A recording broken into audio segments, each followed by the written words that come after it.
Assalamualaikum warahmatullahi wabarakatuh. Saudara muslimin dan muslimah, Mus'hab bin Umair. Nama Mus'hab bin Umair mungkin tidak asing kita dengar. Siapa lagi jika bukan salah seorang di antara para sahabat Nabi Muhammad SAW.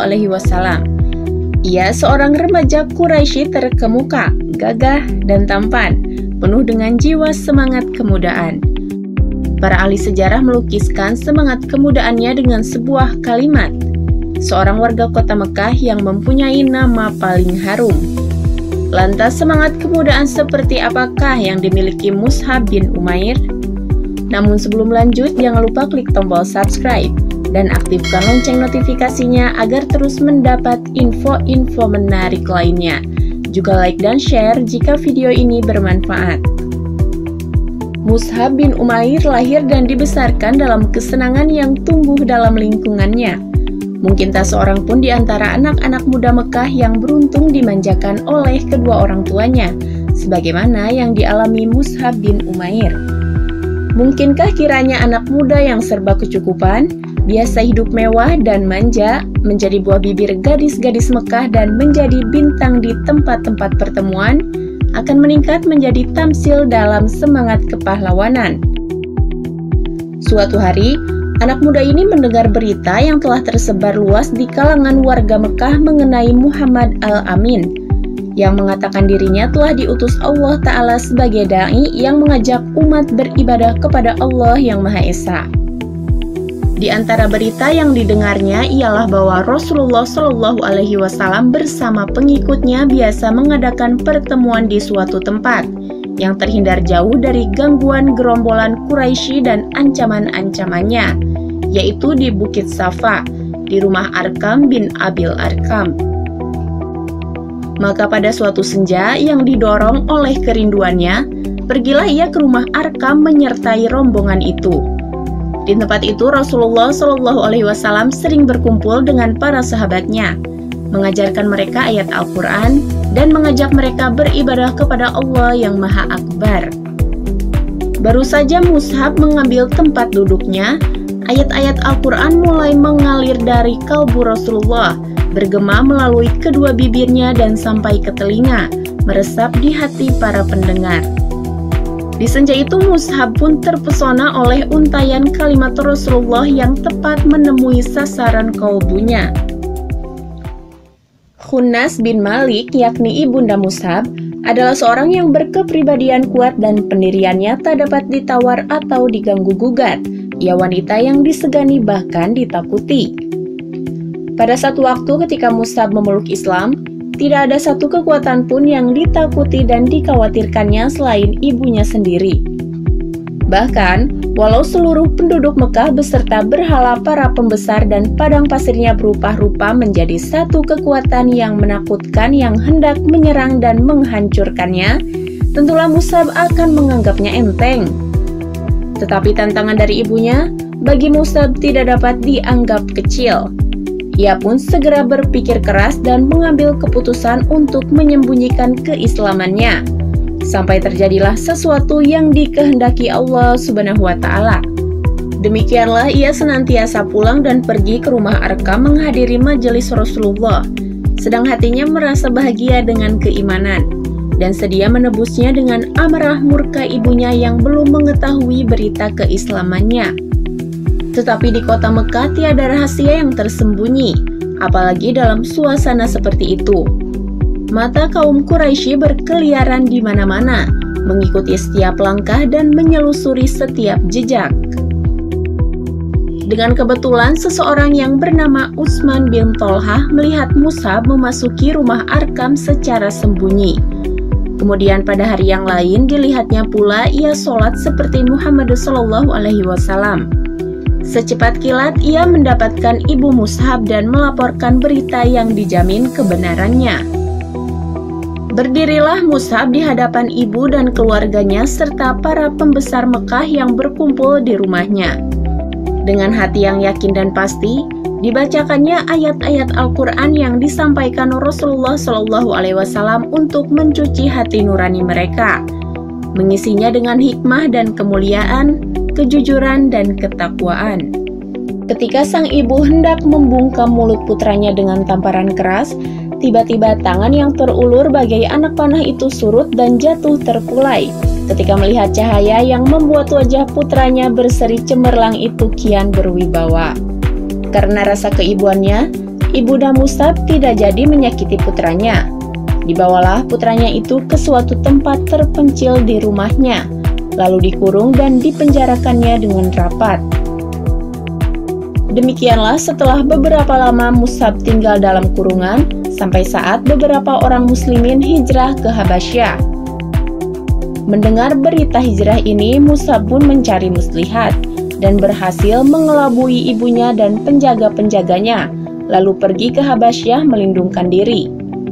Ia tinggal di sana bersama saudara-saudara kaum muslimin, lalu pulang ke Mekah. Kemudian ia pergi lagi hijrah kedua kalinya bersama para sahabat atas titah Rasulullah dan karena taat kepadanya. Pada suatu hari, Mus'ab bin Umair tampil di hadapan beberapa orang muslimin yang sedang duduk di sekeliling Rasulullah Shallallahu Alaihi Wasallam. Demi memandang Mus'ab, mereka menundukkan kepala dan memejamkan mata, sementara beberapa orang matanya basah karena duka. Mereka melihat Mus'ab memakai jubah usang yang bertambal-tambal, padahal belum lagi hilang dari ingatan mereka, pakaian seorang Mus'ab bin Umair sebelum masuk Islam tak ubahnya bagaikan kembang di taman, berwarna-warni dan menghamburkan bau yang wangi. Adapun Rasulullah Shallallahu Alaihi Wasallam menatap Mus'ab dengan pandangan penuh arti, disertai cinta kasih dan syukur dalam hati. Pada kedua bibirnya tersinggung senyuman mulia seraya berkata, "Dahulu aku lihat Mus'ab ini tak ada yang mengimbangi dalam memperoleh kesenangan dari orang tuanya. Kemudian ditinggalkannya semua itu demi cintanya kepada Allah dan Rasul-Nya." Suatu saat, Mus'ab dipilih Rasulullah SAW untuk melakukan suatu tugas maha penting saat itu. Ia menjadi duta atau utusan Rasul ke Madinah untuk mengajarkan agama Islam kepada orang-orang Ansor yang telah beriman dan berbaiat kepada Rasulullah di Bukit Aqabah. Di samping itu, ia juga mempersiapkan kota Madinah untuk menyambut hijrah Rasulullah sebagai peristiwa besar. Sebenarnya, di kalangan sahabat ketika itu masih banyak yang lebih tua, lebih berpengaruh dan lebih dekat hubungan kekeluargaannya dengan Rasulullah daripada Mus'ab. Tetapi Rasulullah menjatuhkan pilihannya kepada Mus'ab bin Umair, dan bukan tidak menyadari sepenuhnya bahwa beliau telah memikul tugas amat penting ke atas pundak pemuda itu, dan menyerahkan kepadanya tanggung jawab nasib agama Islam di kota Madinah. Mus'ab memikul amanat itu dengan bekal karunia Allah kepadanya, berupa pikiran yang cerdas dan budi yang luhur. Dengan sifat juhud, kejujuran dan kesungguhan hati, ia berhasil melunakkan dan menawan hati penduduk Madinah hingga mereka berduyun-duyun masuk Islam. Ketika tiba di Madinah pertama kali, ia mendapati kaum muslimin tidak lebih dari 12 orang, yakni hanya orang-orang yang telah berbaiat di Bukit Aqabah. Namun beberapa bulan kemudian, meningkatlah jumlah orang-orang yang memenuhi panggilan Allah dan Rasul-Nya. Mus'ab memahami tugas dengan sepenuhnya, hingga tak terlanjur melampaui batas yang telah diterapkan. Ia sadar bahwa tugasnya adalah menyuruh kepada Allah, menyampaikan berita gembira lahirnya suatu agama yang mengajak manusia mencapai hidayah Allah, membimbing mereka ke jalan yang lurus. Akhlaknya mengikuti pola hidup Rasulullah yang diimaninya, yang mengemban kewajiban hanya menyampaikan belaka. Demikianlah duta Rasulullah yang pertama itu telah mencapai hasil gemilang yang tiada taranya, suatu keberhasilan yang memang wajar dan layak diperolehnya. Dalam Perang Uhud, Mus'ab bin Umair adalah salah seorang pahlawan dan pembawa bendera perang. Pada saat itu situasi mulai gawat, karena kaum muslimin melupakan perintah Rasulullah. Maka ia mengacungkan bendera setinggi-tingginya dan bertakbir sekeras-kerasnya, lalu maju menyerang musuh. Targetnya untuk menarik perhatian musuh kepadanya dan melupakan Rasulullah Shallallahu Alaihi Wasallam. Dengan demikian, ia membentuk barisan tentara dengan dirinya sendiri. Tiba-tiba datang musuh bernama Ibnu Kumayyah dengan menunggang kuda, lalu menebas tangan Mus'hab hingga putus. Sementara Mus'hab meneriakkan, "Muhammad itu tiada lain hanyalah seorang Rasul yang sebelumnya telah didahului oleh beberapa Rasul." Maka Mus'hab memegang bendera dengan tangan kirinya sambil membungkuk melindunginya. Musuh pun menebas tangan kirinya itu hingga putus pula.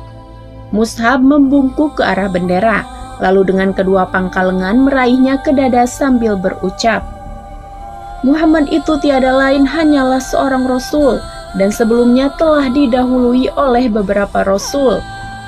Lalu orang berkuda itu menyerang Mus'hab ketiga kali dengan tombak dan menusukkannya hingga tombak itu pun patah.